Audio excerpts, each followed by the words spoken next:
United states of আমেরিকাতে একটা conference হয়েছিল। ওই কনফারেন্সটা হচ্ছে পৃথিবীর যত ধর্মগ্রন্থ আছে সবগুলো ধর্মগ্রন্থের 10 মিনিটের আবৃত্তি শোনানো হবে। 10 মিনিট করে সময়। সব ধর্মের ধর্মীয় কিতাবের শায়েকরা, গুরুরা, ধর্ম নানকরা আর ফাদাররা আর কারীরা বসেছে। বিচারকের সামনে একটা সবুজ বাতি, একটা লাল বাতি। সবুজ বাতিতে চাপ দিলে আবৃত্তি শুরু, রেড বাটনে চাপলে আবৃত্তি শেষ। প্রথমে ডাকা হয়েছে শ্রীমত ভগবত গীতা, পড়ার পরে বিচারক রেড বাটনে প্রেস করেছে, সময় শেষ, নেমে গিয়েছে। এরপরে ডাকা হয়েছে ত্রিপিটক, এরপরে ডাকা হলো দশাতীর, এরপরে ডাকা হলো গ্রন্থ সাহেব পড়লো, জিন্দাবেস্তা পড়লো, এরপরে ডাকা হলো উনি এসে ওনাদের বাইবেল পড়ে গেল 10 মিনিটের জন্য। সব ধর্ম গ্রন্থের আবৃত্তি এবং তেলাওয়াতের পরে সর্বশেষে মুসলমানদের ধর্মগ্রন্থ কোরআন আবৃত্তি করার জন্য ডাকা হয়েছে।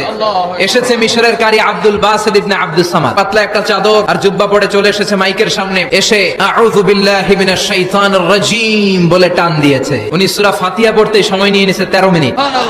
শ্রীমত ভগবত গীতাওয়ালারা হাততালি দেয়, সময় শেষ, কোরআন গেছে। কিন্তু কি আজীব তামাশা, বিচারক তো লাল বাতি চাপে না। আব্দুল বাসিত কয় এই তো সুযোগ, বিচারক যেহেতু লাল বাতি চাপে না, আমি আরেকটা সূরা ধরি। উনি কোরআনের সবচেয়ে সুন্দর সূরা সূরা আর রহমান তেলাওয়াত শুরু করলেন। উনি উনার গলায় আল্লাহ যত সুর দিয়েছিলেন সব সুর, দরদ, আদর ঢেলে দিয়ে সুরের ঝংকার তুলে পুরো কনফারেন্সকে মাতিয়ে দিলেন।